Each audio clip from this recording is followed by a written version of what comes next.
Reality ഷോയുടെ ഔപചാരികതയില്ലാതെ കുടിലിൽ നിന്ന് സിനിമയുടെ വെള്ളി വെളിച്ചത്തേക്ക് പോകാൻ തുടങ്ങുകയാണ് പത്തനംതിട്ട അടൂർ സ്വദേശിനി ചന്ദ്രലേഖ എന്ന വീട്ടമ്മ. കുടിലിലിരുന്ന് ഇവർ പാടിയ ഗാനം സോഷ്യൽ നെറ്റ്വർക്കിംഗ് സൈറ്റുകളിൽ ലക്ഷക്കണക്കിന് ആരാധകരെ സൃഷ്ടിച്ച് മുന്നേറുകയാണ്. ഇതോടെ സിനിമയിൽ പാടാനുള്ള അവസരവും ചന്ദ്രലേഖയെ തേടിയെത്തി.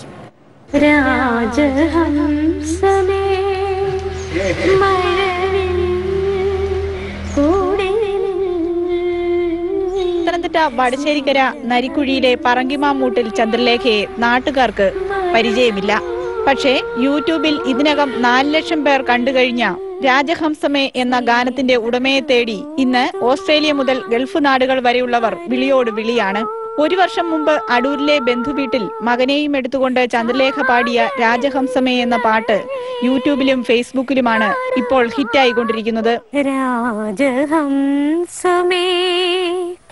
മഴവിൽ കൂടിലിൽ സ്നേഹദൂതുമായി വരുമോ?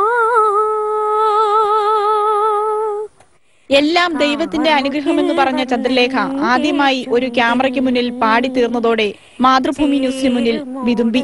കുഴലിന്റെ ഉള്ളിൽ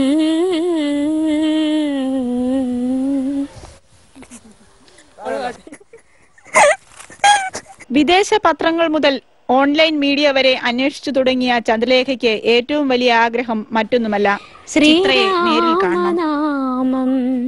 ജപതാരസാഗരം.